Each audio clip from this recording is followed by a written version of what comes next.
Welcome back all of you to my channel physics tech by IITian. आज हम फिर से आपके लिए मैथ का अगला लेक्चर लेकर के आए हैं। ये हमारा चैनल है, जिन्होंने अभी तक सब्सक्राइब नहीं किया है वो सब्सक्राइब करें और वीडियो जो भी अच्छा लगे उसको लाइक करें और शेयर करें और अपने दोस्तों को भी बताएं कि यहाँ पे आपको क्लास 11 से लेकर के आपको जेईई तक का यहाँ पे सिलेबस मिलेगा आपको मैथ का और फिजिक्स का जो लेक्चर होगा वो नीट वालों को भी यूज में आ जाएगा। तो जैसा कि आप लोगों को पता है कि हमारा जो इस समय टॉपिक चल रहा है sequence and series.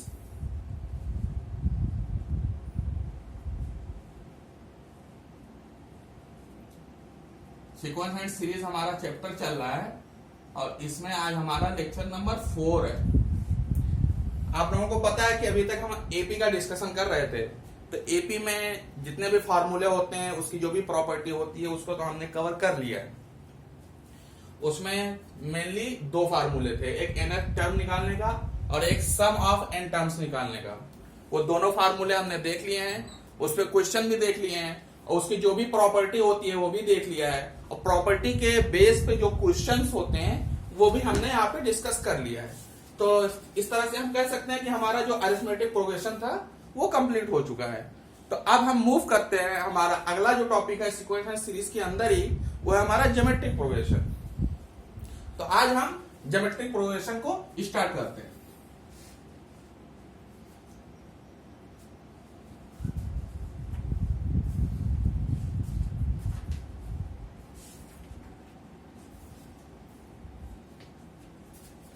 Geometric progression में हमारा ये पहला लेक्चर होगा आज।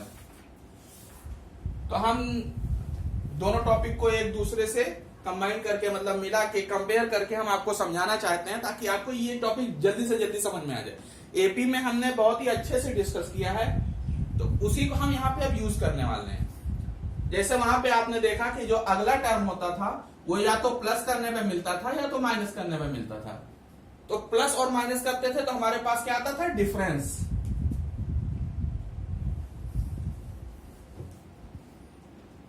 लेकिन अब हम क्या करने वाले हैं, ये हमारा ज्योमेट्रिक प्रोग्रेशन है तो ये या तो मल्टीप्लाई करने पे मिलेगा या डिवाइड करने पे मिलेगा, या एक ही बात कहें हम मल्टीप्लाई करने पे मिलेगा। अब या तो 2 मल्टीप्लाई हो या 1/2 हो, 3 हो या 1/3 हो। तो 1/3 को हम क्या बोल सकते हैं कि 1/3 से मल्टीप्लाई हो रहा है या 3 से डिवाइड हो रहा है। तो हमारा ज्योमेट्रिक प्रोग्रेशन हम मेनली यही बोलेंगे कि मल्टीप्लाई करने पे मिल रहा है।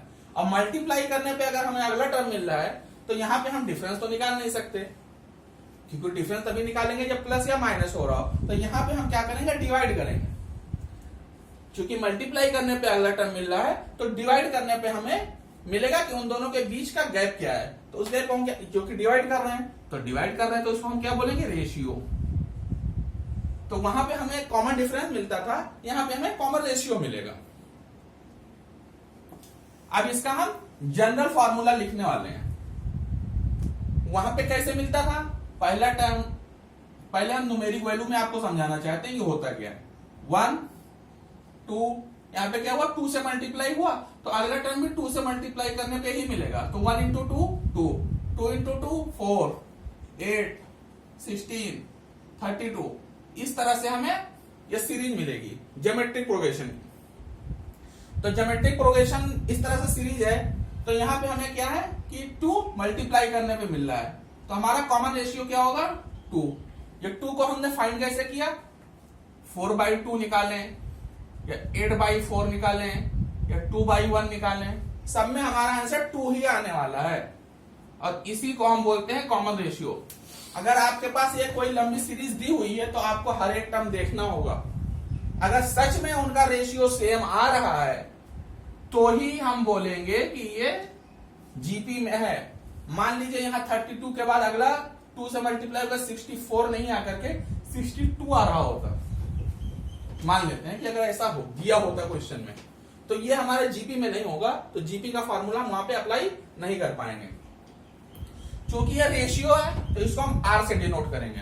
तो इस तरह से अगर हम देखें तो हमारा पहला टर्म अभी भी ए ही लेंगे, इंग्लिश अल्फाबेट का पहला लेटर होता है।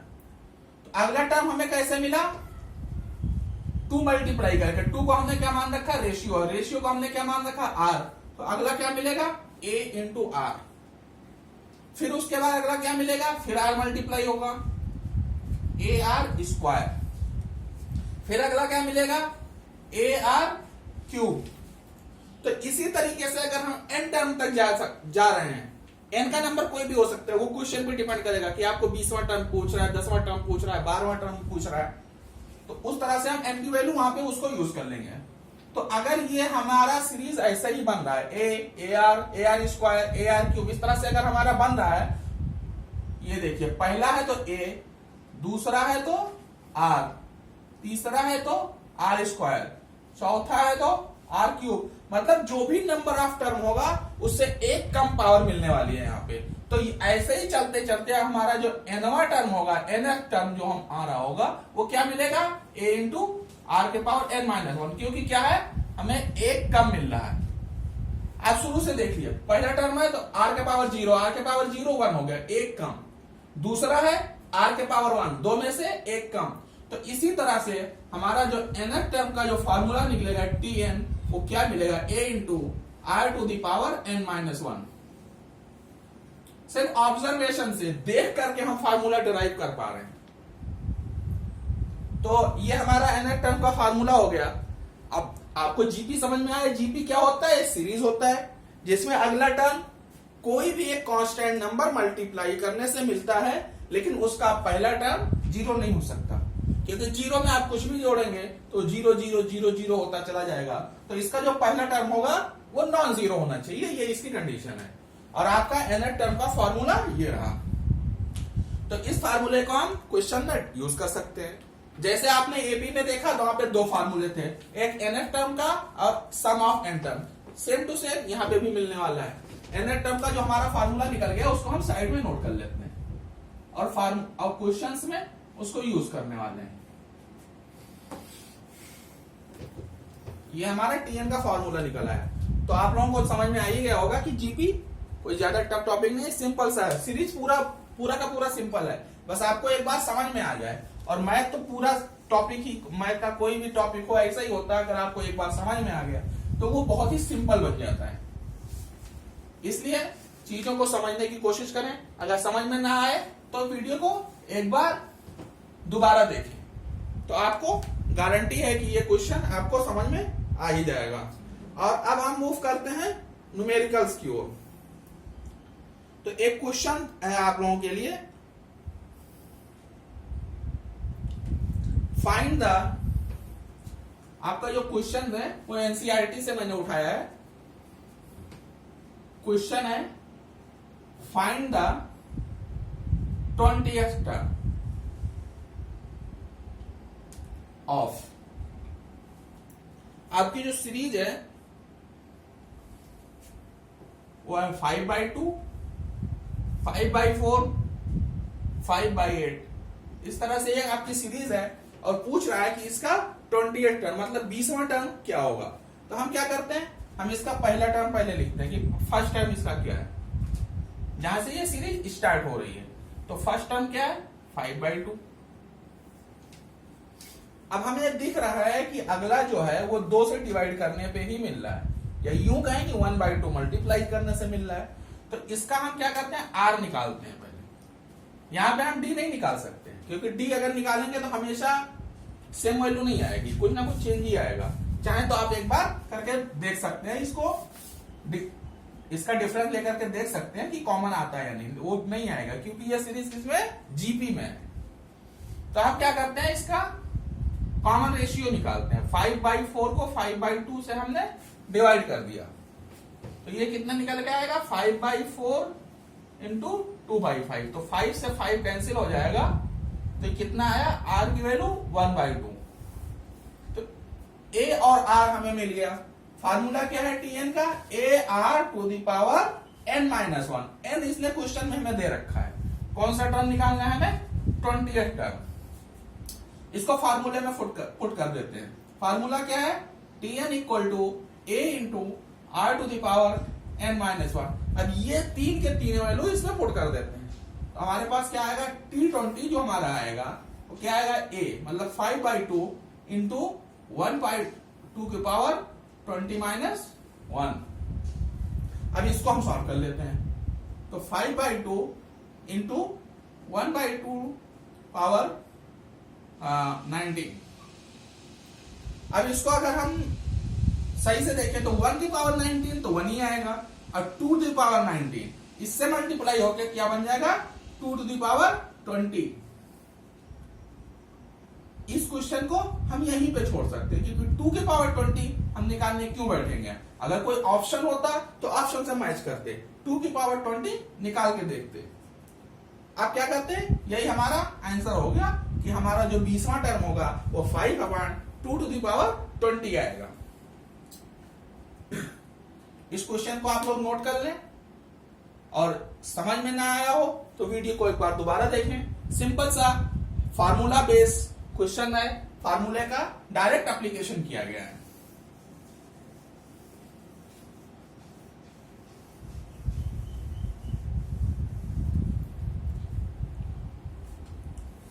आई होप आप लोगों को ये क्वेश्चन समझ में आया होगा।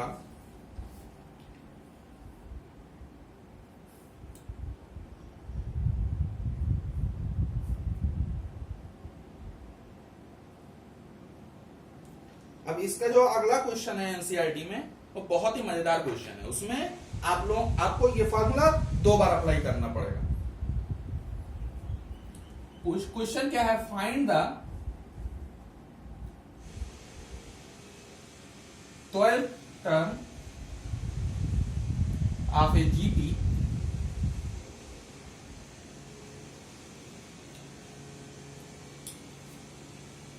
whose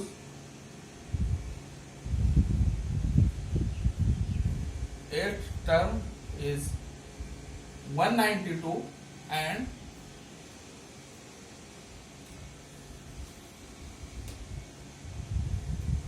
common ratio is 2। Basic सा फार्मूला बेस्ड क्वेश्चन है, फार्मूले में डायरेक्ट वैल्यू रखेंगे, आपको आंसर मिलने लगेगा। अब इसने जो कुछ भी दे रखा है सबसे पहले हम उसको गिवन में लिख लेते हैं, ताकि जब भी आप फार्मूले में अप्लाई करने जाएं तो हमें क्वेश्चन में कोई भी प्रॉब्लम ना हो।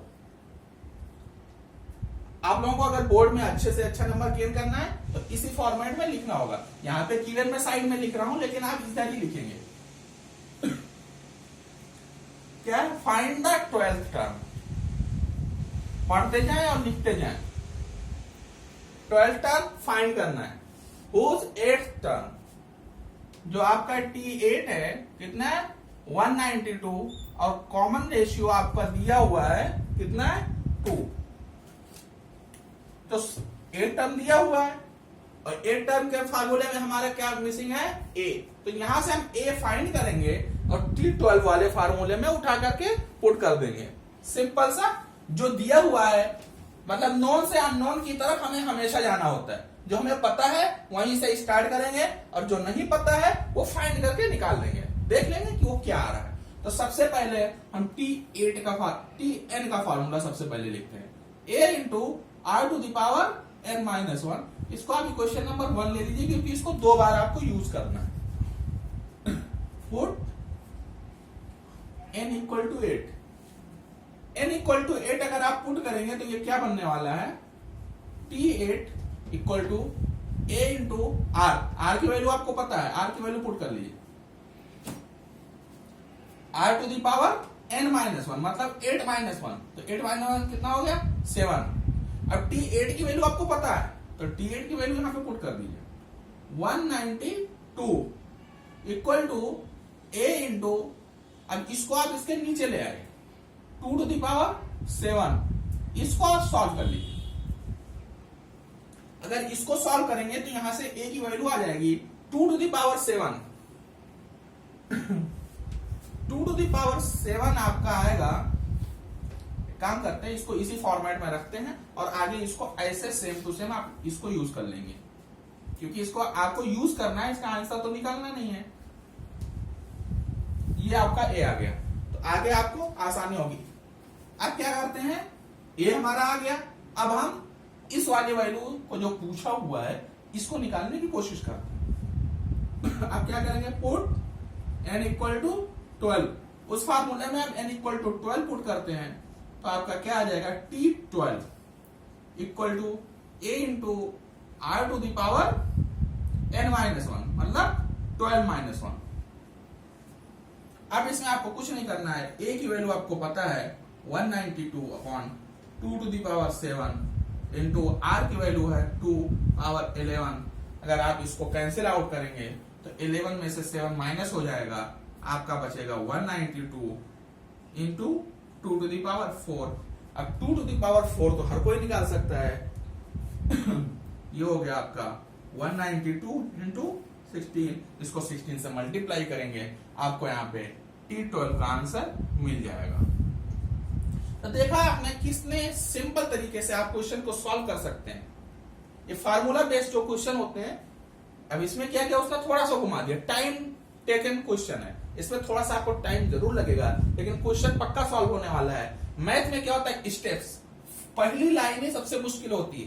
पहला लाइन अगर आपने ये फार्मूला लिख लिया और ये लिख लिया कि हमें इसको स्टार्ट कैसे करना है, फार्मूला तो आपको याद ही रहेगा, स्टार्ट कैसे करना है, अगर आपने सही तरीके से स्टार्ट किया तो पक्का आप आंसर तक पहुंचेंगे। इसको मल्टीप्लाई करके देख लेते हैं, 16 इंटू 2 32, 3, 16 इंटू 9 144, 144 इंटू और 3 147 आया 14, 16 इंटू 1 16, 16 एंड 14 30। तो आपका जो 12 टर्म आने वाला है वो आपका 3072 आएगा। ये आपका आंसर होगा जो आपको क्वेश्चन में पूछा गया था। तो इस तरह से इन क्वेश्चंस को बड़े ही आसानी से सॉल्व किया जा सकता है, बस जल्दबाजी नहीं करना है। यहां आप इसको सॉल्व करने बैठते आपको टाइम लगता है, हमें क्या पता है इसको आगे यूज करना है, तो जहां यूज करना है वहां पे सॉल्व कर लेंगे, ये हमारा फाइनल आंसर थोड़ी है। तो इस तरह से क्वेश्चन को टाइम ज्यादा नहीं लगाना है। अगर आपको यही क्वेश्चन कॉम्पिटिटिव एग्जाम में करना होता तो आप ये भी नहीं लिखते, यहीं पे छोड़ते, डायरेक्ट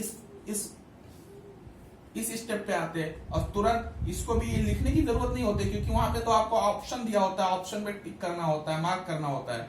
तो आपको ये लाइन भी लिखने की जरूरत नहीं थी, ये लाइन भी लिखने की जरूरत नहीं होती, कुछ आगे ये भी लिखने की जरूरत नहीं होती, सब माइंड में करते हैं और आपका ये question maximum to maximum 40 to 45 second में सॉल्व हो जाता।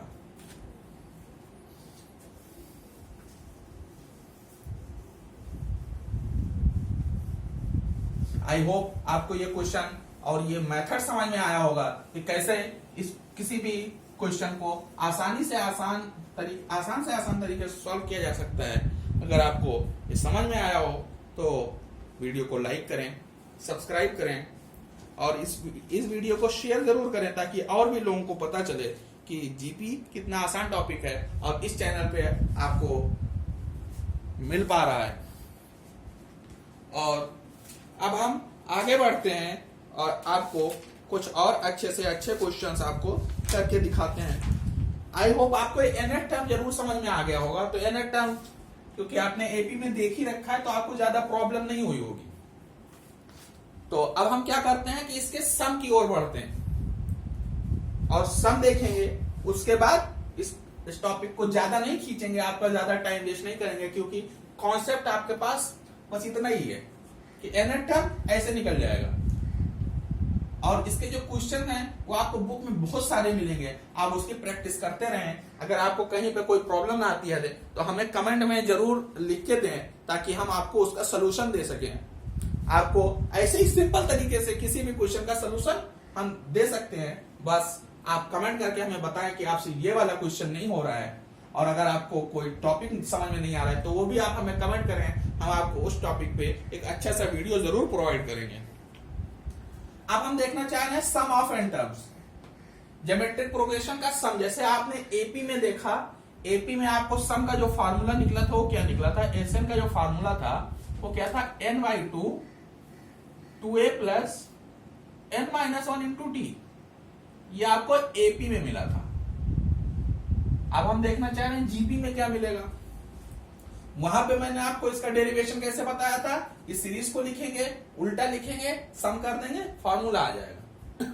लेकिन यहाँ पे तो ज्योमेट्रिक प्रोग्रेशन है तो यहाँ पे ऐसा सम करके तो नहीं मिलने वाला है। ज्योमेट्रिक प्रोग्रेशन है तो कुछ ना कुछ आपको मल्टीप्लाई करने पे, जैसे सीरीज मिलती है ऐसा इसका डेरिवेशन भी है, आपको कुछ ना कुछ मल्टीप्लाई करने से ही मिलेगा। तो सबसे पहले आप सीरीज लिखते हैं कि अगर उसका सम करेंगे तो क्या आएगा। पहला टर्म a, अगला क्या आएगा a into r to the power r की पावर 1, इसका अगला क्या मिलेगा r के पावर 2। ऐसे अगर हम बढ़ते जाएंगे तो आपको n टर्म क्या मिलेगा a into r to the power n minus 1। अगर इससे पहले वाला आप देखें तो क्या मिलेगा a r to the power n minus 2। Formula derive करने की कोशिश करते हैं, क्योंकि यहाँ सब कुछ पावर में चल रहा है, r के पावर में चल रहा है, तो हम क्या करते हैं r से मल्टीप्लाई कर देते हैं पूरे इक्वेशन को। तो ये क्या मिल जाएगा r into s equal to, चूंकि इसमें या तो हमें जोड़ना होगा या घटाना होगा, तो जहां पे r का पावर मिलेगा उसको हम उसके नीचे लिखने वाले हैं। तो r के पावर r इसमें पूरे में मल्टीप्लाई करना है, तो यहां पे करेंगे तो क्या आएगा a इंटू आर, लेकिन इसको हम यहां नहीं लिखेंगे, इसके नीचे लिखेंगे ताकि हमें जोड़ना या घटाना पड़े तो हमें आसानी से मिल जाए। अब आपको दिख रहा होगा कि घटाने पे ये दोनों कैंसिल हो जाएंगे, तो क्या करेंगे हम माइनस ही करने वाले हैं। फिर r इसमें मल्टीप्लाई होगा तो क्या होगा ए आर स्क्वायर बनेगा। ऐसे आप बढ़ते जाइए, जब r इसमें मल्टीप्लाई होगा तो r to power n minus 2 है, ये इसमें एक पावर जुड़ेगा तो ये n माइनस 1 हो जाएगा, तो उसको n माइनस 1 के नीचे लिख लेते हैं। और जब इसमें मल्टीप्लाई होगा तो आपको क्या मिलेगा a into r to the power n। ये जो AP का फार्मूला लिखा उसको मिटा देते हैं, क्योंकि ये AP का पार्ट है, GP का नहीं है, इसलिए इसको यहां से हटा देते हैं। और अब देखते हैं कि आप अब इसको क्या करते हैं, सिंपल सा सब्ट्रैक्शन कर देते हैं। सब्ट्रैक्शन करने में ये प्लस है तो यहाँ पे माइनस आ जाएगा, ये माइनस होगा, ये माइनस होगा, ऐसे ये माइनस होगा और ये माइनस होगा, तो जितने भी प्लस माइनस है ये सब कैंसिल आउट हो जाएंगे, ये इससे कैंसिल आउट हो जाएगा। बचा क्या s minus r into s equal to a minus a into r to the power n। अब ये फॉर्मेट तो अच्छा नहीं लग रहा है, यहां से क्या करते हैं s कॉमन निकाल लेते हैं, 1 माइनस आर इक्वल टू यहां से a कॉमन निकाल लेते हैं 1 minus r to the power n। तो यहां से हमें s का फॉर्मूला निकल के आ गया a into 1 minus r to the power n upon 1 minus are.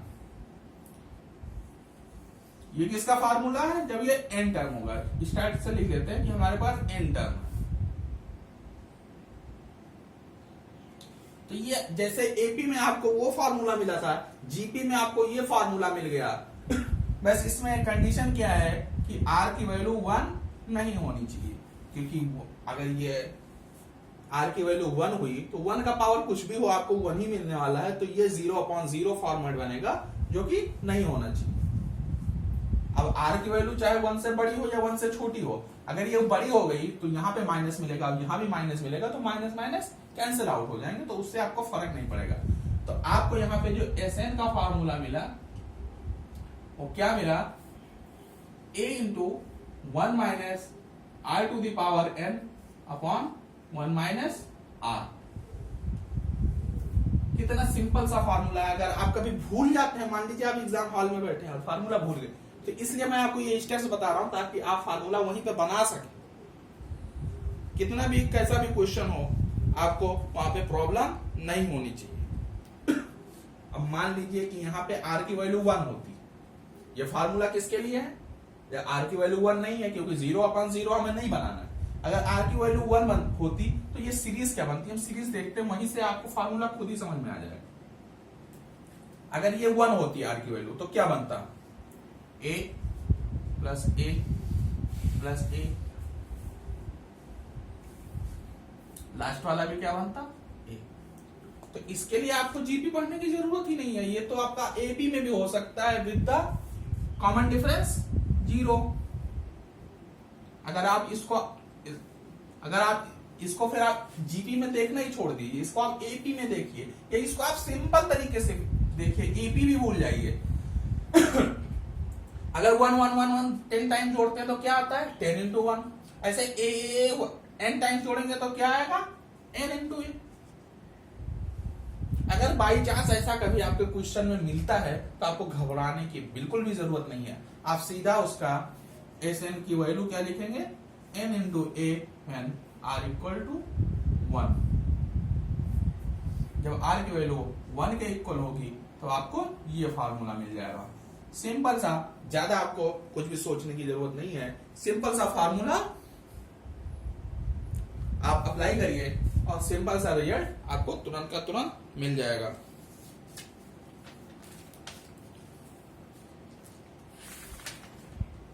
तो इसी कॉन्सेप्ट के साथ हम अभी ये लेक्चर फिलहाल समाप्त करते हैं, एंड करते हैं। फिर हम आपको अगले लेक्चर में इसका क्वेश्चन कराएंगे और जीपी की प्रॉपर्टी बताएंगे। मुझे लगता है इसमें ज्यादा क्वेश्चन आपको कराने की जरूरत नहीं पड़ेगी, क्योंकि एपी को हमने बहुत ही अच्छे से डिस्कस किया है और क्वेश्चन को कैसे स्टार्ट करना है, कैसे एंड तक लेकर के जाना है, यह हमने आपको एपी में पहले ही बता रखा है। तो उसी टेक्निक को आप लोग जीपी में यूज करेंगे। तो हम अगले लेक्चर में आपको इसकी प्रॉपर्टी बताएंगे और इस पे सम पे भी आपको क्वेश्चन कराएंगे और उसकी प्रॉपर्टी पे भी क्वेश्चन कराएंगे और एन टर्म और सम का जो फार्मूला मिक्स करके जो क्वेश्चन बनते हैं वो भी हम आपको कराएंगे। और अगले लेक्चर में हम आपको जीपी भी कंप्लीट करने वाले हैं। ज्यादा टाइम आपका वेस्ट नहीं करेंगे और क्वेश्चन की आप लोग प्रैक्टिस करते रहिए। आपके पास जो भी बुक है उसको आप फॉलो करें, उसमें आपको अनलिमिटेड क्वेश्चंस मिल जाएंगे, वहां से आप प्रैक्टिस करें। अगर आपको कुछ समझ में नहीं आता है तो आप हमें कमेंट बॉक्स में लिखकर बताएं और आपको वीडियो कैसा लगा ये भी कमेंट बॉक्स में लिखकर बताएं, ताकि हमें थोड़ा सा प्रोत्साहन मिले और हम आपके लिए और ज्यादा उत्साहित होकर के अच्छे से अच्छा लेक्चर वीडियो बना करके हम आप तक पहुंचाने की कोशिश करें। सो अगर आपको ये वीडियो अच्छा लगा तो लाइक करें और अपने दोस्तों को शेयर करके जरूर बताएं कि यहाँ पे ऐसी भी पढ़ाई चल रही है जहाँ पे आपको बोर्ड लेवल का ऐसे क्वेश्चन आपको अगर डिटेल में करना है तो ये बोर्ड लेवल में ही ऐसे किया जाता है। अगर आपको कॉम्पिटिटिव एग्जाम में करना है तो कौन कौन सा स्टेप आप माइंड में कर सकते हैं, कौन सा लिखने की जरूरत है, ये भी मैं आपको साथ साथ बताता चल रहा हूं। तो आपको बोर्ड में भी इससे काफी हेल्प मिलेगा और आपको जेई मेंस में भी काफी मदद मिलेगी। अगर कुछ लोग किसी और कंपटीशन की तैयारी कर रहे हैं जहां पे मैथ आने वाला है तो वहां पे भी उनको हेल्प मिलेगा। तो इसी के साथ मैं अपना लेक्चर एंड करता हूं। आप लाइक करें, सब्सक्राइब करें, जिन्होंने अभी तक सब्सक्राइब नहीं किया वो जरूर करें।